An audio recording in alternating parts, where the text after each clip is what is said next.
Hello, my book butterflies, and welcome to episode 5 of the Main Chapter podcast. My name is Brianna, and I am so excited to be back.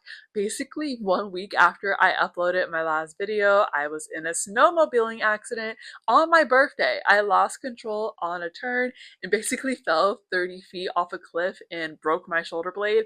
I'm so grateful that's all that broke. It still technically is broken, but I'm allowed to start using my arm and weaning myself off my sling, so I figured I'd dress myself up for filming, and I'm so glad I did. First time I've literally done a full face of makeup in about a month, and it just feels so good to be back. We're starting things off with a bang. I just got done interviewing D.W. Brooks, a Black romance author who talks all about Black love. So we talk about representation, minority romances, as well as her latest books, The Match Game and Late Match, that are part of the Meet Your Match series. There are some light spoilers, but nothing too bad, and I will do a quick summary of the series so you can follow along even if you haven't read the book. The Meet Your Match series has 2 books so far. The first one follows Evan and Mackenzie, who are med school sweethearts but break up during residency because they match in different cities. Evan at UCSF in San Francisco and Mackenzie in Vanderbilt. They were engaged, had this awful breakup, she FedExes the ring back, and they basically go no contact for 15 years before they reunite unexpectedly at a swim academy in Miami because their sons are both training there.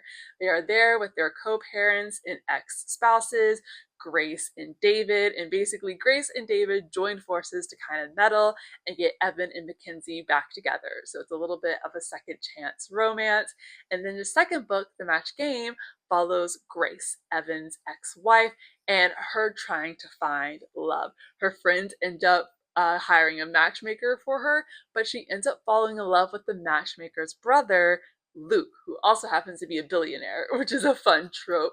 And Luke keeps it from her, keeps from Grace that he is the matchmaker's brother, and Grace keeps from Luke that she is using a matchmaker. So there's a lot of secrecy going on, but a lot of sparks and instant attraction, and of course, a happy ending. So my first question for you is all about Grace. We, of course, meet her during the late match. And I remember reading and thinking, oh my goodness, Grace is really chill about this whole situation of her ex-husband being in love with someone else and helping in this reunification. And then in the match game, we see more of that emotional trauma and her side of things. And I was really wondering, what is your inspiration? What was your inspiration when writing her character? Uh, you know, I when I started, I when I started Late Match, I actually planned for Late Match to be a one-off. It was just going to be a one book about them. Because if you probably seen on the web recently, Mhm. this past week was Match Week. Right. So since Late Match was actually built on off of something that happened to a classmate of mine when I was in med school. She had just gotten engaged, and she and her fiance didn't match in the same city. And I remember just the nervousness and the freaking out because, this was a big deal. They got it worked out. So Mhm. they're happily married now, et cetera, so on. But I kept thinking, what happens if you don't get it worked out and you end up being apart from each other? Will your relationship survive? So that was my original plan with Late Match, was just to tell the story of them getting back together. When I started writing it, I wanted the exes to be involved because, they recognized that their relationships with the couple didn't work because they were still hung up on each other. And I kind of hinted at, I hinted at the fact that Grace, it she was putting on a brave face most of the time. She's an adult. She recognizes that she and Evan aren't meant to be together, but and she knows that he would be happier with Mackenzie. And she's just, she's the eldest daughter. She's got to, she'll fix it, whatever. And, as I was writing her, I kept thinking, oh, I need to write her story because, um, yeah, she did seem really chill, but I felt like there were hints where she was just kind of like, oh, I'm going to get this done, but this still kind of hurts, even though she wasn't in love with them anymore. It's just the culmination of how it all went down. Um, and she takes some of the blame because she knew that he was in love with somebody else, but she just thought that she could one of the ways outwork his heart if she was just the ideal woman, the ideal mom, ideal earner, just perfect in every way, he would pick her, and he didn't. So Yeah. She's a very strong character, and I think that perfectionism that you were kind of talking about is what, excuse me, made her so relatable. And one big part about her character is that she is a mom. And in the late match, or excuse me, the match game, we see her really struggle being apart from Gabe as he is training in Miami. And being a yeah. mom was also a big part of Mackenzie's character. So I'm wondering, what is it like for you writing about both motherhood and these women exploring love at the same time? Yeah, that's one thing. I was married, and I've been married for almost 25 years, so I haven't had to do it separately before, but I have plenty of friends and um, acquaintances that have had to do it separately. You have your kid, you love your kid, you're trying to do everything for them so they can have the life that they deserve, better than the one you had. 'Cause that's always the parents' goal. You want your Yeah. kid to do better than you did.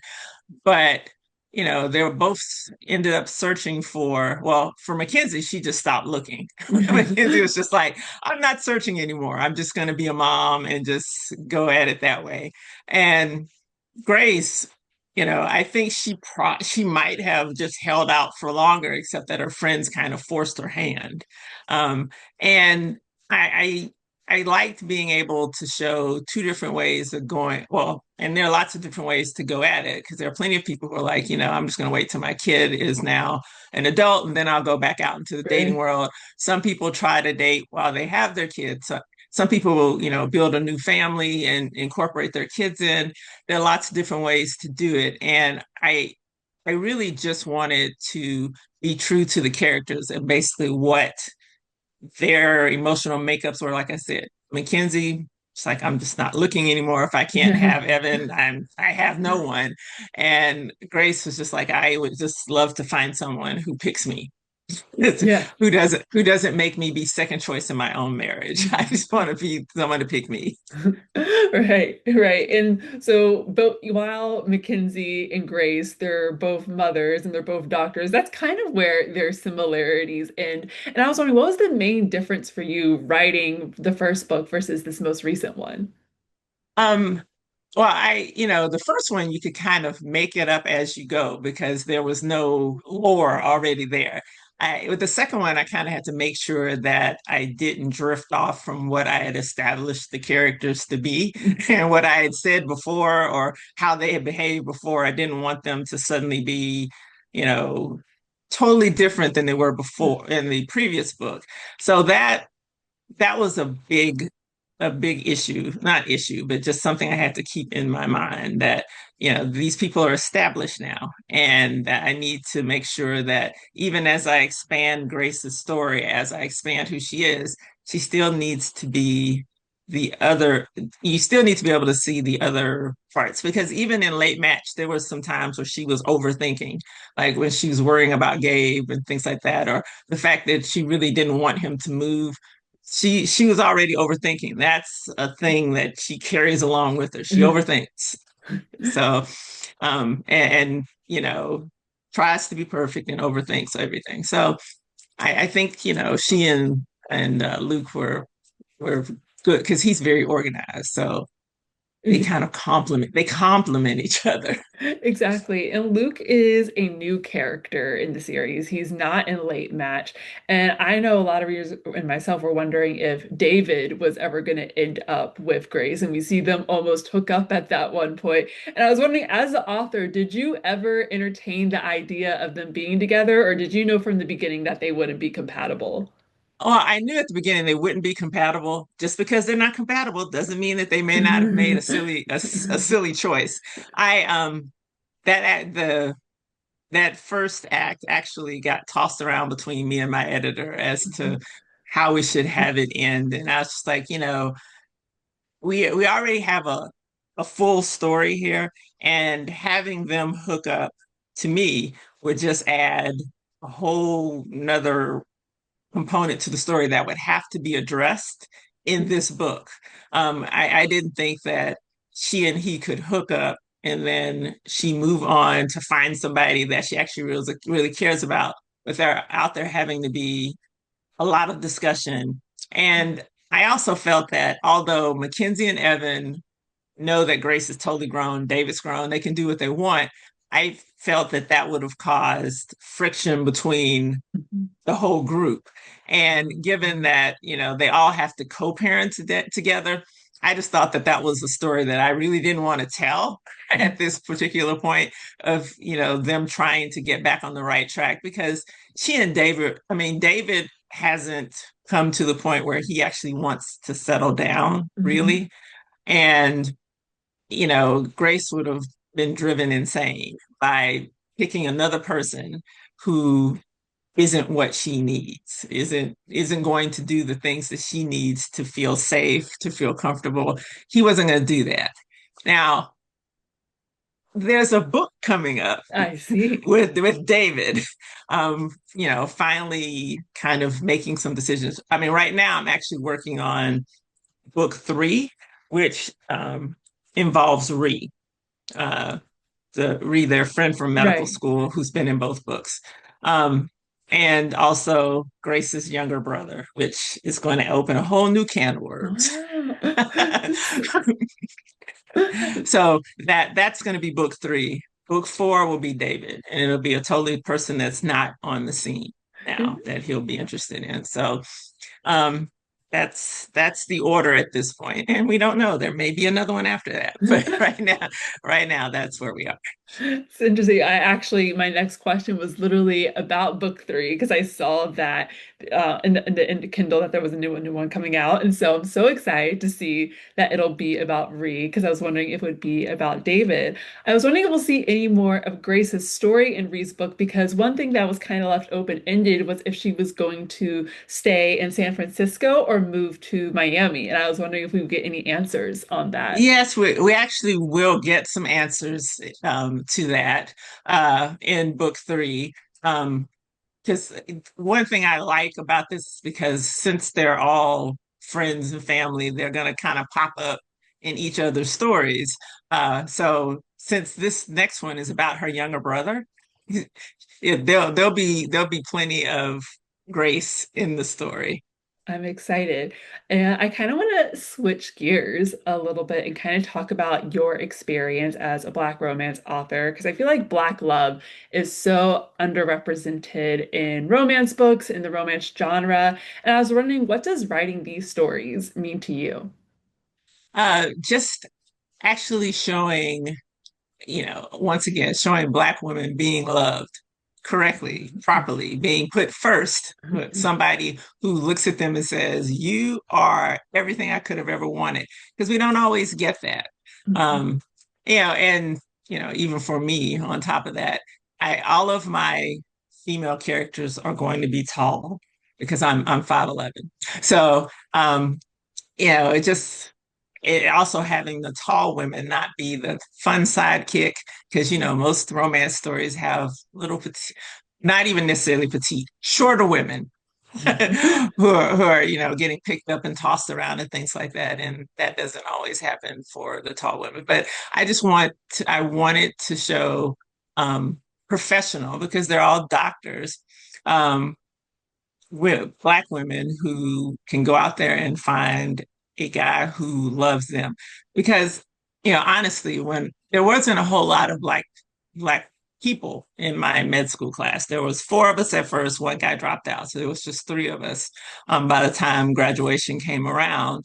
And one thing that I noticed is that when we hit fourth year med school, all of the white men and women, my classmates, they started pairing off, getting ready for the next step. They all having a good time at the beginning, but at that point, everybody started pairing off.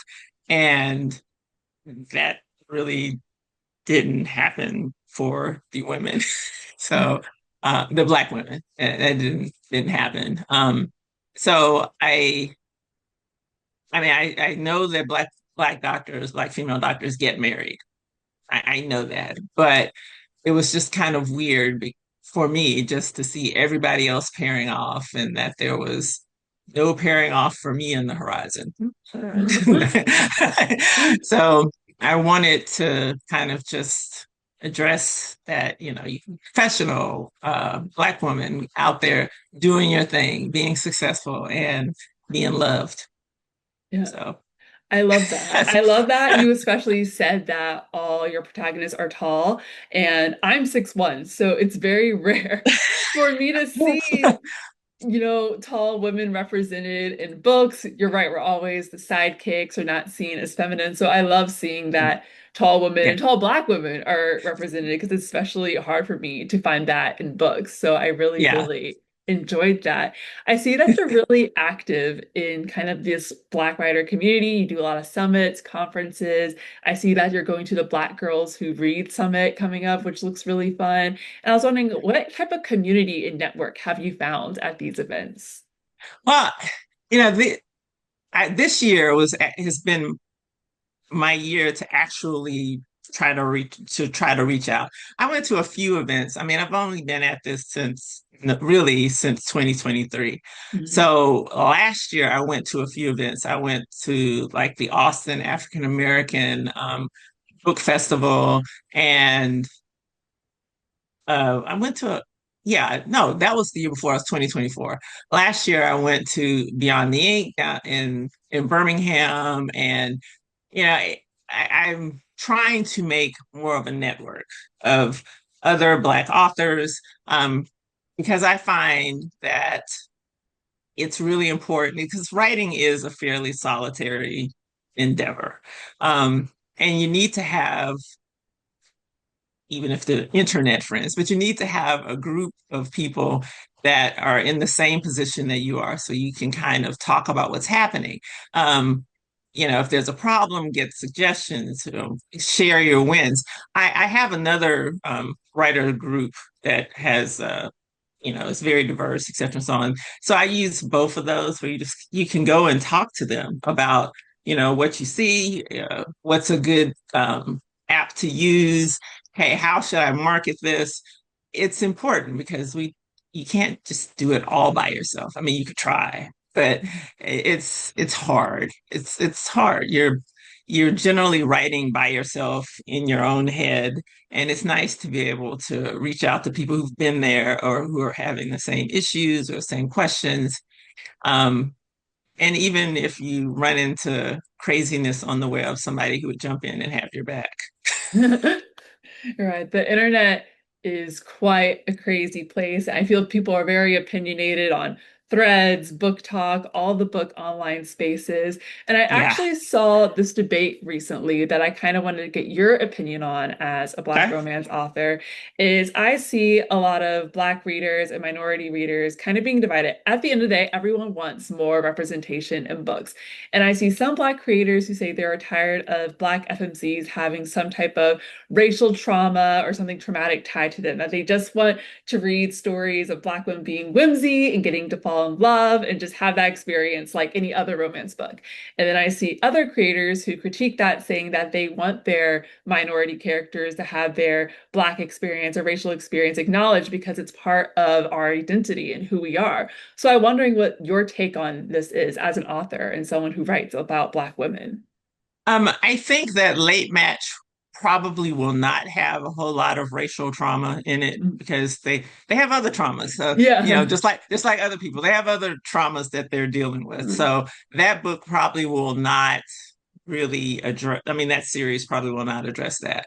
Um, my other series, the romantic suspense series, probably will get into that a little more because the main character, the black doctor who's 5'11" as well, she is dating a white detective.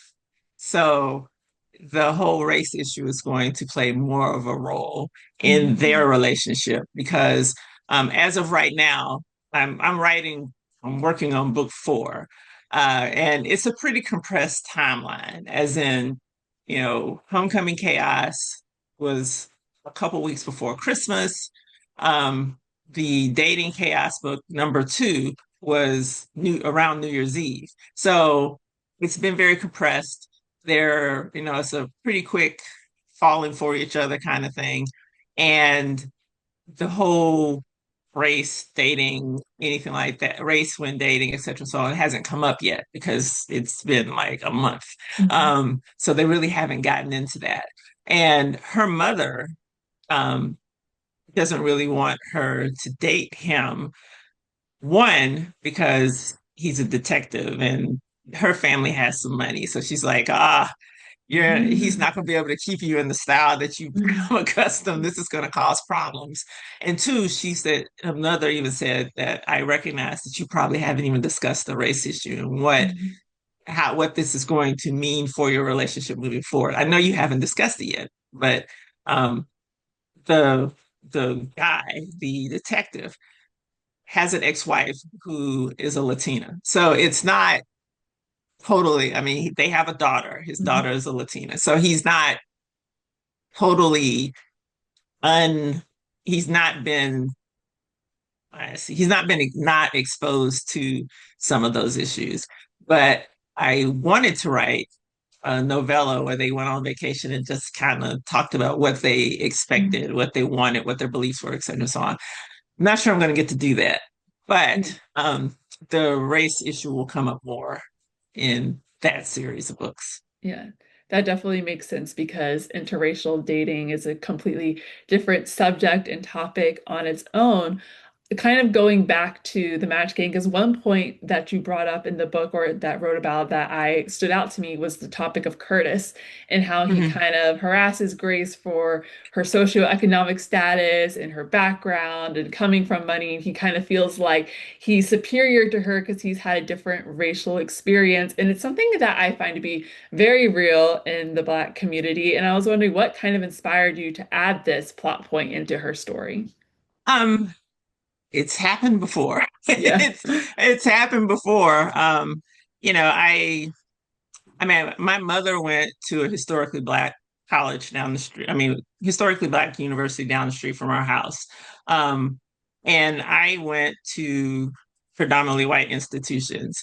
And, sometimes we get comments about, you thought you were too good to go to one of these schools. And it's just like, no, that I just didn't want to go. It wasn't that I thought I was too good to go. I mean, it just didn't fit into what I wanted to do at that point. And being a physician when I was still practicing, you would get that when you would go out and date people. You're just like, what do you do? You're kind of like, I'm a doctor, and they're like, really? Mm. So you're like, it's not that. Really, it's not. And they're just like, you must be rich and blah blah blah. And you're just like, okay, I just met you. This isn't really a good time anymore. So I just wanted that to be, and also I wanted that experience to also show her conflicts when she was out trying to pick people herself. She just was, I mean, she actually got out of that situation, but as her friend said in the past, she might have tried to make it work. Tried to see if she could find something that would, justify hanging out with him longer. Um, so yeah, I like I said, it's happened before. Yeah, it's definitely a real topic. And you talked about how that plot point was kind of influenced by some of your own experiences. And you've talked about how being an MD and how your health scare on your website led to you going into self-publishing and writing. And I was wondering, what is your advice to other people who want to do a career change or who want to pursue their dreams but might be scared to do so? Yeah, I mean, I obviously don't wish for anybody to be ill, but that was probably the best thing that came out of that is that at that point, I didn't really have any fear. Because, my fear was taken up with just trying to stay alive at that point. So switching careers, I had switched careers once before already. It seems to be in my DNA to Mhm. to switch careers and it not. Um, you worry about it, but I guess I always felt that I would, if it was a horrible thing, I could always go back to practicing medicine, or something to that effect. I think that you have to evaluate what it is you want to do, have a plan, and, and don't be like me because I didn't have a plan. But have a plan. And, if you can start slowly, because, especially if you're thinking about changing to a career of writing, you don't necessarily have to quit your other job or leave your other career in order to do that. So that gives you a little bit of cushion that you can get out. You can start trying to write, see how that works for you, self-publish and or query if you want to, and keep it. You still have your stream of income coming in. Yeah, it's a lot of work. Yes, it's hard, but that gives you a little bit more of a safety net. Um, me, when I first left practice, I literally just quit. I quit. I didn't have another job lined up. I quit, and within a week, friend, I called a friend. It was just, I guess maybe this is why I felt like I could quit. I just got really lucky. I It was a med student that I knew who I hadn't talked to in a long time. And so something on a Friday afternoon, I decided to call and see how he was doing in school, how he was doing with his career. And I called him. He said, "Wow, I just spoke to a friend who works for WebMD and they're looking for doctors to come work for them. Would you be interested?" And I was like, yeah, because I don't actually have a job. So yeah, I would be interested. So I just kind of rolled from job to job. It kind of worked out for me, but don't be me. Don't just quit. Don't do that. A safety net is definitely important, but I do love when God and the universe just kind of make things work out for you. So I'm glad that Yeah, happened to you. yeah, We yeah. have a few minutes left, and I always kind of like to end out with some fun questions. So I love to talk Okay, about Hollywood adaptations and fan okay. casting here on my chapter. So I was wondering, when you were writing Oh, your characters, are there any specific people you have in mind? I did for I did for Homecoming Chaos.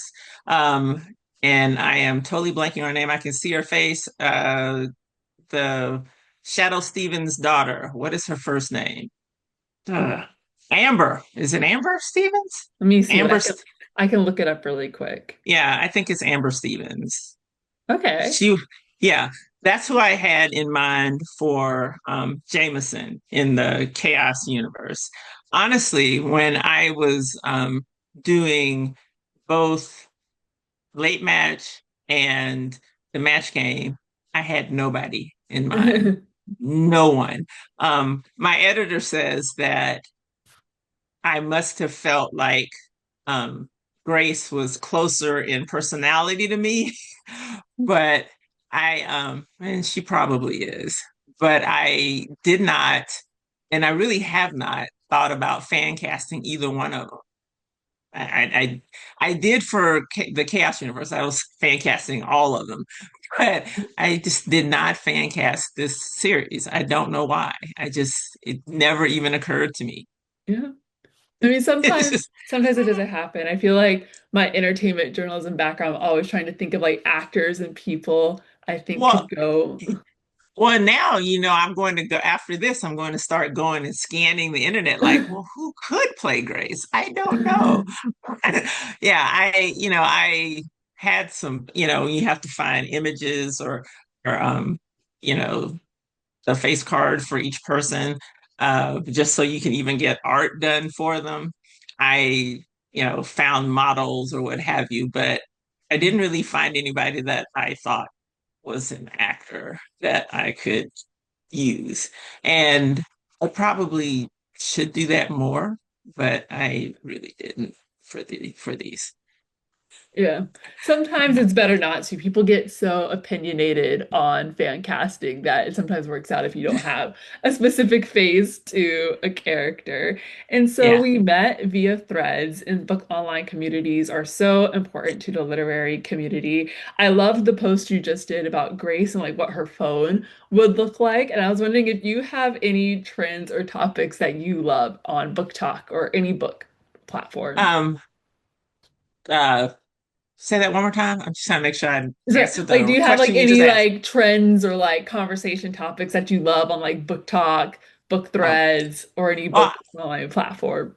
I do love putting it out there, asking people what's a trope that you would read no matter what. And just and of course you like to try to see if it matches with what you just wrote. Like, wow, yeah, nobody wants to read my trope. Okay. But yeah, it's always fun because there's always a wide variety because there's so many different tropes and you can even invent your own, you're pretty much inventing some of your own tropes as you go. I love putting that question out there. Now that Threads gives you the chance to move the algorithm to kind of get more of the people that you want to see. I've I like doing that to try to get more. It's like more people who want to read over 40 romances. Here you go. Mhm. Come find me. Yeah. I'm actually going to put. I actually was going to do it this evening, saying, please show me more people in book clubs who are Mhm. looking for books to talk about in their book clubs. Come find me. Yes, that's great. I feel like so many independent bookstores have like book clubs too and are always looking for authors. So those are Yeah. really fun. I love that you mentioned tropes because my last two questions are about tropes. So in the Meet Your Match series, we see a lot of instant attraction happen with both Evan and Mackenzie when they first meet in med school, and then Luke and Grace, they have that phone collision and there's immediate sparks. And I was wondering, how an author, how do you go about writing instant attraction and making it feel genuine rather than love bombing? Oh wow, that was actually a concern for me with the match game, more so than with more so than with late match because I felt like um, yeah, they, even though that was 15 years ago when they met up this time, it wasn't. I mean, they had a background, so it wasn't Yeah. really as much instant. But when writing Luke and Grace's match, I had to work that multiple times because I wanted it to feel like, this was in, I wanted people to be able to see that, wow, these people probably would want to talk to each other. Because you could feel the sparks coming the, through the computer, through the book, Yeah. through the Kindle. um, and, I mean, I kept reworking it, trying to make them have some light banter, a couple of double entendres, just to make it feel like these would be people who would actually want to hang out. Um, the physical part, I felt like I just got lucky a little bit that it actually seemed like they would be instantly attracted to each other and it came across on the page. Because sometimes you write it and that's what you're supposed to be seeing. I mean, even when somebody else writes a book, that's what you're supposed to be seeing. And you can see that they would be attracted, but you don't necessarily get that next level of, wow, these people might rip their clothes off right Yeah. now. So sometimes I think it's a little bit of luck, good editor, and trying to create the characters that would complement each other, where that would be easier to make happen. Fun. And so I saw that you kind of made fun of the trope that not Evan, Grace and Luke are in a snowy cabin after their last fight. And you kind Mhm. of were like, oh, this cliche. And I was wondering, do you have any favorite tropes to write? And is there a trope that you can maybe tease for your next book? Uh, yes, there is one. As you can tell, second chance in all its iterations has turned into one of my favorite ones to write, and that will show up in book four. It won't be in book three. It will be in book four again. Um, but one thing that I always promised myself I would never write is an accidental pregnancy. And oh no, I think one's coming up. Oh. Yeah. So I always said I would never write one.